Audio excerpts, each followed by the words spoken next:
How does one prepare for life as an expat? That's what we'll be discussing today on the Expat Life show from the Travel to Money podcast. Thank you for being here and joining Pablo and I for this conversation that I know is going to be helpful for so many. Whether it's Spain, Portugal, Indonesia, or numerous locations in South and Central America, so many people are choosing to move abroad, often looking for a better quality of life or a more affordable life. I'm excited to get into it. Hi, Pablo. How are you doing today? Hey, how are you, Nicole? We're doing great. I'm excited to be here. And there's a lot of things to prepare and to take in consideration when you're moving or relocating abroad. And we're excited to talk about this topic. I think it's very useful. Awesome. So a lot of people also make mistakes, Mhm. so we want to be careful. Absolutely. Well, yeah, let's get into the conversation about preparing for expat life. In your experience, what are some of the most important considerations for those who are planning to move abroad? I believe, I see a lot of mistakes. I know I said this before, but Mm-hmm. I'm the guy that people call when they want to move to a country. 6 months later, they call me because things did not work out. So I pretty much Mm-hmm. have nailed what are some of those reasons. And a lot of people overlook a lot of different details. Uh, so one of the most important things is first getting to know yourself. What is your reasons, having a good understanding of why is it that you're doing this, because a lot of times you're just pulling the trigger on a destination or a country because maybe you are running away from something, maybe you things did not work out in a relationship, then you just find that the easy way out may be living abroad, or living in Mm-hmm. Spain, or no, just trying to fix, not just trying to fix or work on yourself and getting a good understanding on who you are, what are your particular needs, will be a huge, uh, will be a huge step, because Mm-hmm. what you need to try to identify, of what I have seen, is you need to identify what's a good fit for you. I mean, oftentimes people move to a place like Costa Rica or Nicaragua thinking, oh, it looks so great, I'm in vacations all year long, not taking in considerations that maybe in a small little beach town in Costa Rica is not what you're used to. Maybe you're coming from a huge city in the state. You like the nightlife. You like, going out and dining in restaurants every other day of the week. You're in a small little town in Costa Rica, that's not going to be the same. You're going to have a little friction there from your normal lifestyle. A lot of people looking for Right. change. A lot of the people Mm-hmm. looking for change, but at the same time, uh, you have to, make a list of the things you really have to have. And to make the list, you really need to understand your motives, your motivations. And I'm not a psychologist. I'm not, but I just had so many people, calling me, and they're making a big investment to move abroad, and they're calling me, hey, can I ship everything back with my international move back to Mm. Washington, back to Virginia, and that's going to be another $10,000.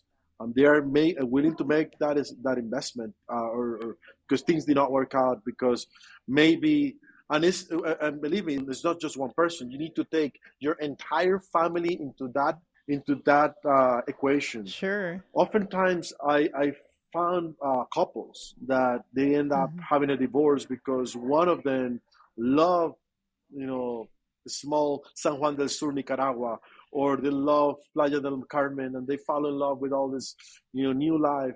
But maybe wife, she wants to be closer to her parents, and she wants to be closer to Right. family, or for many different reasons. One of them did not adjust. So having a good understanding of Mm. who you are, after having a good understanding of who you are, what your needs, making the list, making that magical list of things that you have to have in a destination Mm. that really fits your needs. And when you have that, it's easier for you to pinpoint what are the destinations that might have those boxes. Okay, Mm-hmm. you don't care about the time zone, so Spain might be working, Portugal might be working. Uh, but Mm-hmm. you do care about the cost of living because maybe your budget is time sensitive. I mean, no, budget sensitive. I'm sorry. Mm-hmm. Uh, Right. so there are countries that are less expensive. Maybe Mexico is better because it's a little less expensive. Maybe Nicaragua or Ecuador, less expensive than Costa Rica or Panama or Europe. Hmm. So understanding your needs, who you are, your motive, your intentions, and making that list, I think is a good way to start. That makes a lot of sense. And it almost kind of sounds like what the need here is for therapy before moving overseas. Whether that's for you figuring out your why, or maybe even couples therapy while after you've moved, before and after. That could be helpful. I do think, Maybe. yeah, maybe. If you're not good at internalizing that yourself, maybe talking with someone and working your way through that. I think knowing your why is really important and makes a lot of sense. That's really helpful. Um, so, how do you think individuals, if they've decided, okay, I know I want to go somewhere, how can they effectively research and choose the right destination for their experience? Um, I think we start with the same answer a little bit. Hmm. First, you need to know your budget. You need to know what are the things that you must have. And once you have that, you're going to have a lot less options. At the beginning, Costa Rica sounds exciting, but also Uruguay, but also all of these different things. Um, Hmm. but once I must have these things. I must be 3 hours in a 3 hour flight to my house in case something happens. So you want to Hmm. stay in Central America, Costa Rica, Mexico, Panama. Uh, Once my budget is only X amount of money, then you want to start.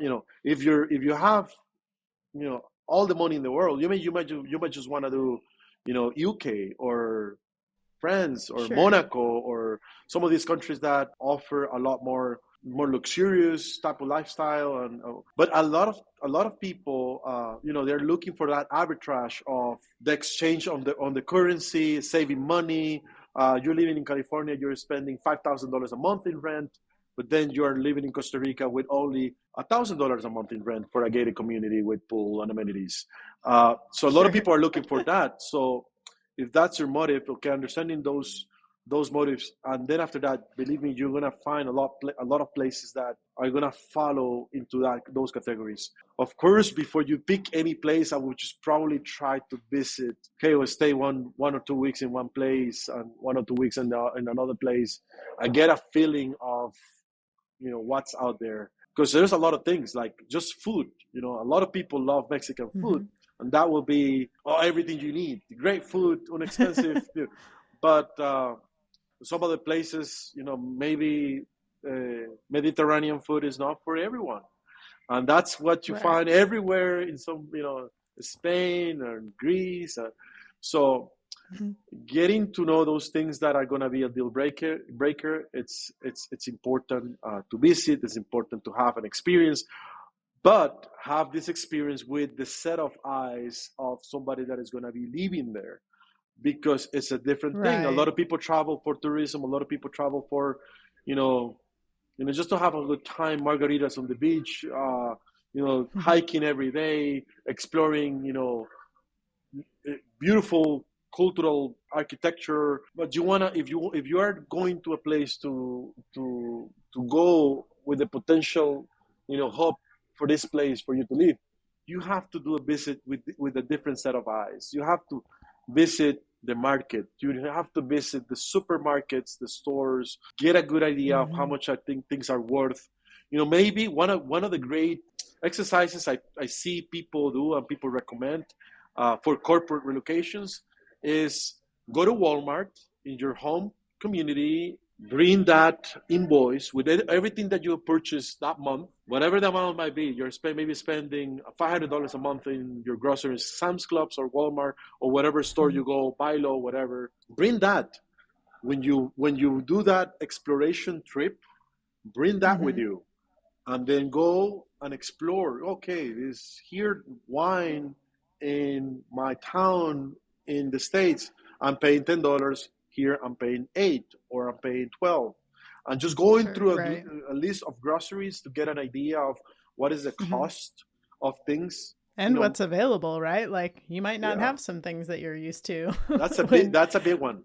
That is a big one. Mhm. Oftentimes people ask, especially in forums and expert groups and The people ask, well, where can I get anything? Where can I get this kind of milk Ranch or this? dressing Yeah, or things like that. peanut butter. Peanut butter is a very popular one. Where can I get? No, Paraguay. We don't have that in Paraguay. Maybe, Right. I'm just saying maybe they do. Sure. But so that's a good exercise when you go and make this first trips, exploration trips. Go with a different set of eyes. Go understanding Hmm. that you're gonna be there and make an investment in that place, whether you're buying a property or not. But just making the switch, moving into another country, making a list, for a long-term 1-year rental in a place, that's an investment. Just that alone means that you are Absolutely. investing your time, energy. You're going to be away from your family. You're going to have to change your lifestyle to a new culture. So go with a different set of eyes. Understand that oftentimes you are not going to speak the same language, and that you're not going to Hmm. connect with everyone the same way you're used to. That's an important step when you're preparing for a place. Try to make your trips, go with the intention of learning what would be my life. Absolutely. Thought of a couple of points as you were talking about that. One, you just mentioned, what does my life look like abroad? Because I've done like long-term travel to different places, which looks very different than showing up to a place for a vacation for 3 to 7 days where you're just going out and doing touristy things.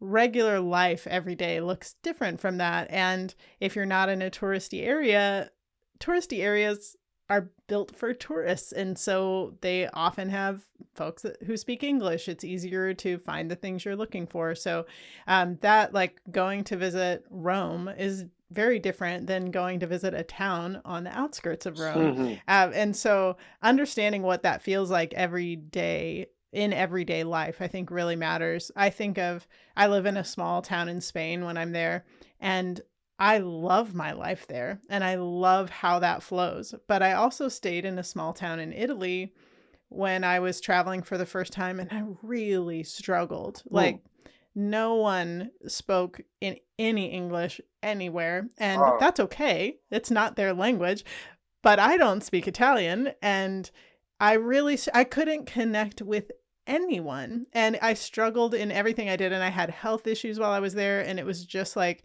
it was so difficult that I almost quit my travels wow. during that season there. And it wasn't that the town wasn't incredible, but it's just very different. So I think it's important to go spend time in a place like you said, and I think even if the place is nearby another place that you've been to, like I bought a house in Pago that was only 10 minutes away from a town where I had stayed. But Pago is so different from Mm. Oliva, which is only 10 minutes away. And I lucked out because I did purchase my home before I went to see it, which is not something I would recommend people do. So got really lucky because my town is incredible, but that could have been a mistake, and I can see how easily that could have been a mistake. So I think spending time in the exact place is probably important. Let me add something else.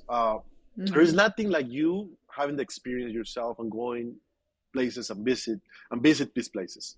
But I Hmm. understand. Nowadays we all use internet. We all read blogs. We all watch YouTube videos. We all.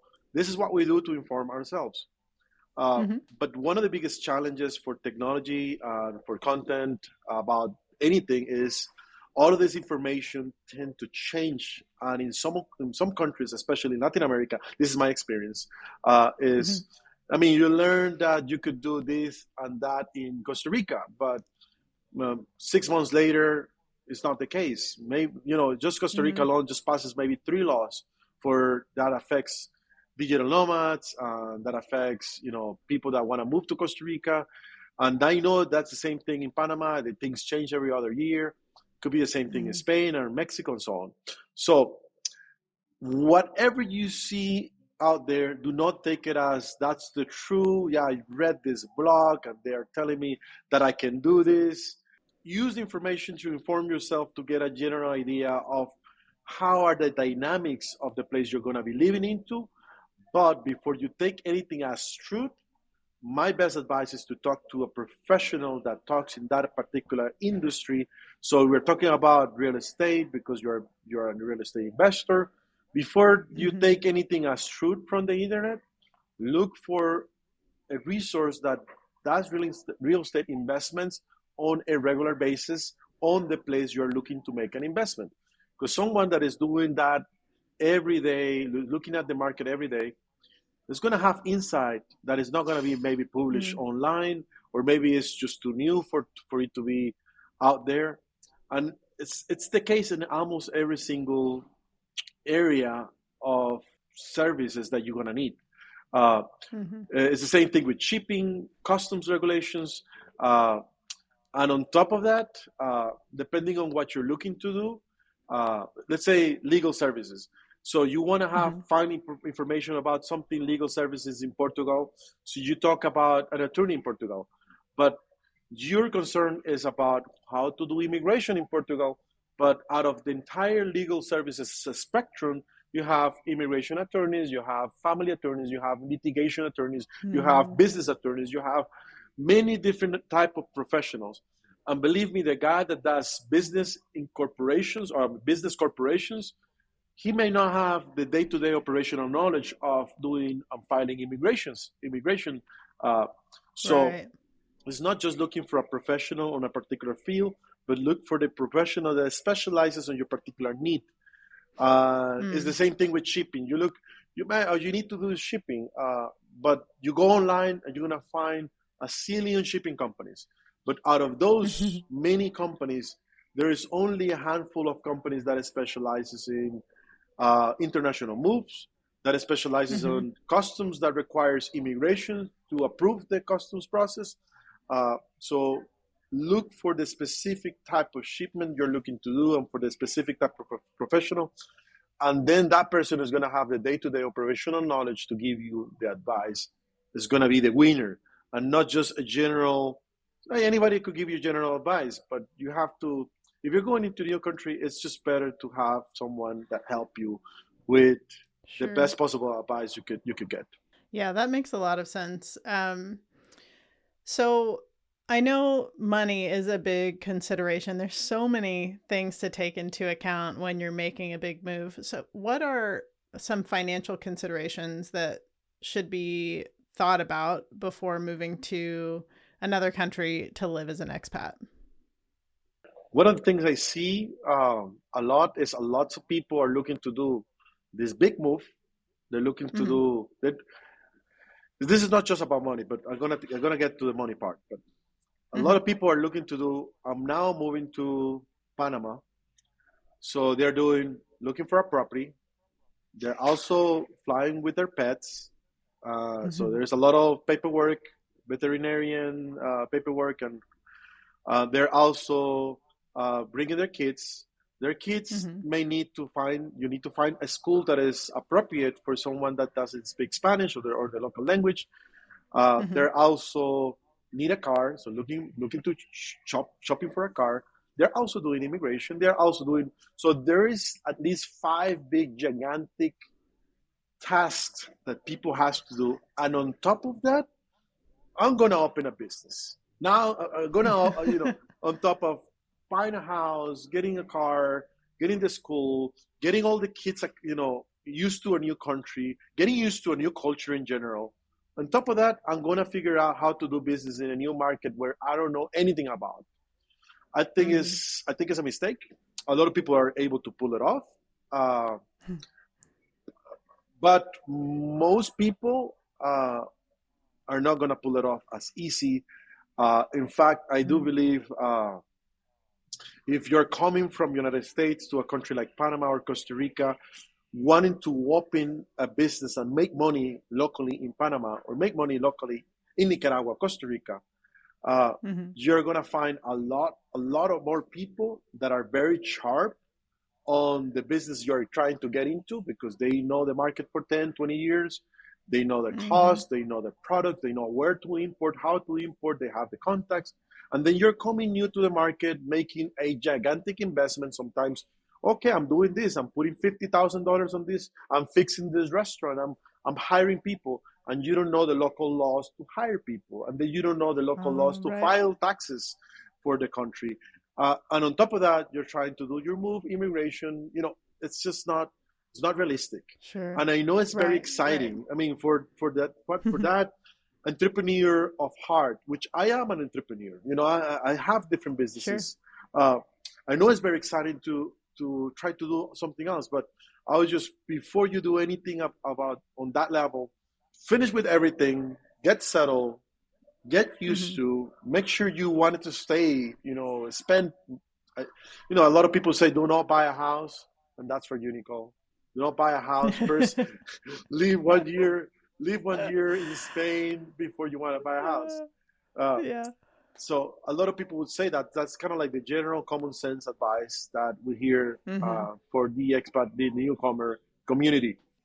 So if you're doing a business, yes, do that and wait a little bit, and then look into getting to understand the market. Now, no financial. So where is my money coming from? The money. It's easier. This is my bet in business. My business is, I live in Costa Rica. I make money in the United States. I have different businesses, and I have my businesses incorporated in the United States because I'm selling to the largest consumer market there is in the world. So thinking that the local market in your local town in Portugal or the local town in Nicaragua, San Juan del Sur, is going to be a better market than millions of consumers in the States does not make sense. It may be exciting. It may be a great idea because you think, yes, I can maybe, I saw this yesterday. Gentleman is buying golf cars, to maybe 10, 20 golf cars to rent in a local beach town here in Costa Rica. There is already 3 other people doing it. There is a very little town to do that. And it's a seasonal business as well. Like, I don't know that industry as much. I just know business in general. But perhaps there is a lot of ideas you can implement in your country, make money in US dollars, and spend that money in local currency, colones. And that has the potential to grow even more, and to have a good business in your own country. And perhaps you already know the rules in your country. Perhaps you already have the contacts to file the IRS properly, to do the marketing properly within your local market. And you don't have to start figuring that out from scratch in your country where you're living into. So that's on the business side, money making side. I think this is one of the most common mistakes I see all the time. I see that all the time. I don't know if that answered your question, or you want to go into other areas of that the money makes a part. lot of sense. Let me ask you financially. So when I think about, let's say that you are earning money from the US, or maybe you're retiring with your savings and investment Fixed savings income. and you're moving. Yep. And so you have the money to live somewhere. But what are some maybe expenses or things that people might not think of when they're planning their move? Well, there's a lot. There's a lot of things that you're going to overlook these things because the rules are different. The rules are different on almost everything. So in real estate, in the US, you are going through the real estate agent, and somebody pays the commission, the seller, the buyer, whatever it might be. Then on top of that, you have the famous property inspector, which is part of but that property inspector does not exist in Costa Rica. We don't have that. Okay. It's not in the local market. Maybe in Spain there is one, but the local culture here, I don't think it exists in Nicaragua or Panama. Very little. So you end up buying a property without having the additional set of eyes that could pinpoint the things that you need to invest later. So if you don't have that, you're going to have a lot of different things that you go, oh, I didn't know the roof needed to be replaced. I didn't know many things. And that's just on the real estate side. On the shipping side, you get a quote. It's going to be an international move with all the bells and whistles. It's $10,000. But you're dealing with with the bureaucracy of another country, and there is a lot of fine print when you do that. Import taxes. So a government like Nicaragua will charge an additional $3,000 to $4,000 on import taxes to the shipment. Government Costa Rica, it's about $2,000. Panama allows you to have an import tax-free shipment for your household goods, and every country is a little bit different. But you, as a consumer, you don't know.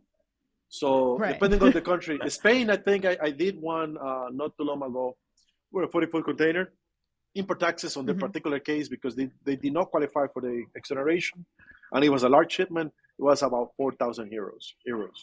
Oh So my it's an goodness. additional expense, and it's a shipment that is already it's already expensive to do an international move.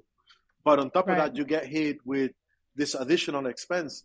So there is a lot of potential hidden costs along the way on legal Okay. services, on immigration as well, on real estate. Okay.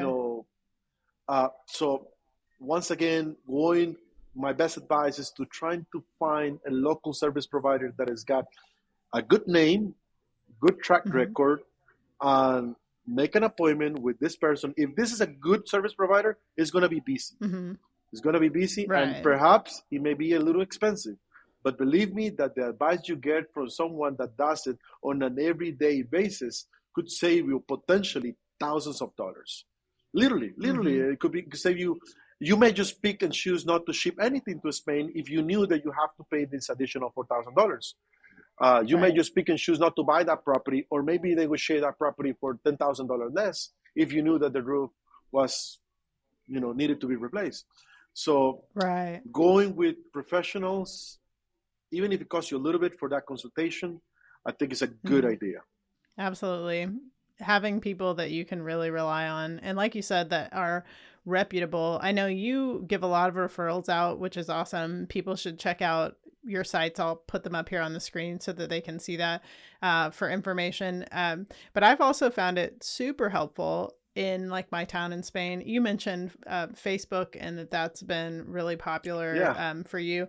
In Spain, it's huge. There's an expat community on Facebook in every little town in Spain. And so anytime I need something, I just pop into the group and I ask them for a referral.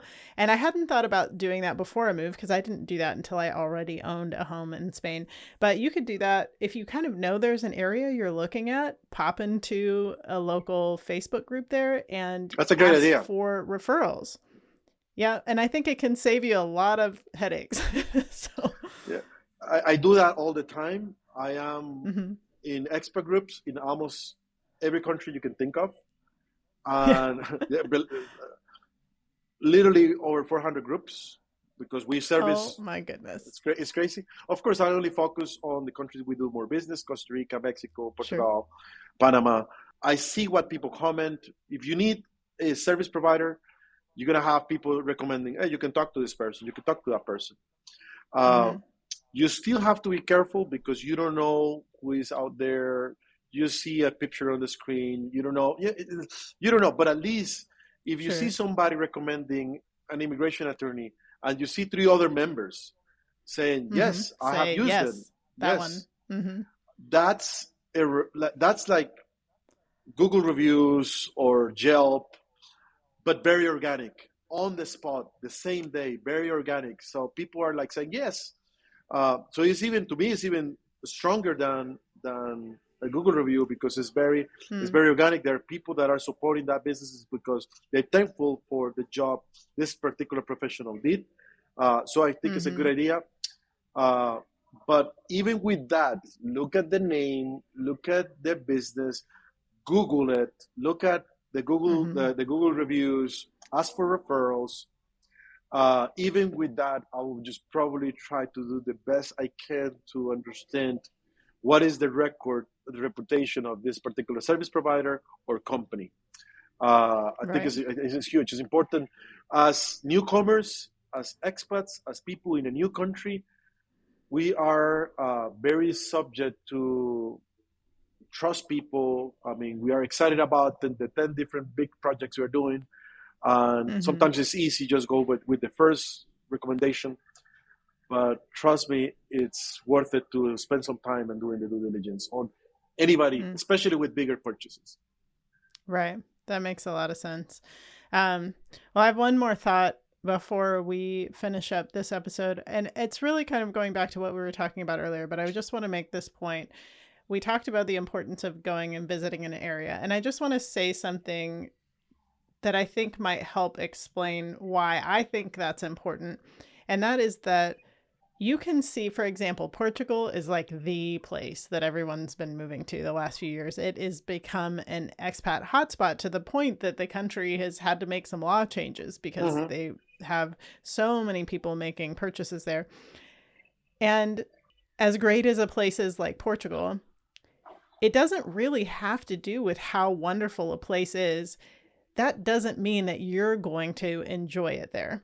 Mm-hmm. I feel like every single town, every single city, every single country has a different vibe to it. And just Mm. because it's a wonderful place for most people doesn't mean that that's a good fit for you. It's just like when you date someone, you could Mm. date a wonderful person. That doesn't mean it fits you well. And so that, I think, is one of the reasons it's not okay. It's not that you're not trusting other people's opinions. It's just that you're different from other people. And the way you Mm. respond in a place might feel a bit different than others. And so I just want to encourage people to spend plenty of time traveling, visiting places, see what fits you, because I think that could make a really big difference for you. Or you could be like me and you just travel everywhere. So, forget having a home, just live everywhere. So, I love um, that too. Yeah, definitely. I think everybody's different. That's the first mm, thought we had on this conversation. Everyone is different. mm-hmm. Understanding yourself, it's key for you to plan and have your list of things that are good for you. And Right. Yeah. if you can only take that from this conversation and plan your relocation project with that, uh, I'll be happy that you're gonna do better. You're gonna do good. Yeah, that's awesome. Well, for all of you listening out there, I really hope this conversation has been helpful to you. If you are considering life as an expat, we are going to have an expat conversation every week, so be sure to subscribe. Now, next week, we will be talking about how to adjust to a new culture. If you have other topics in mind that you would like for us to cover, be sure to let us know. Thank you so much for being here, and thank you, Pablo, for being here with me. As always, I can't wait to see where your dreams will take you.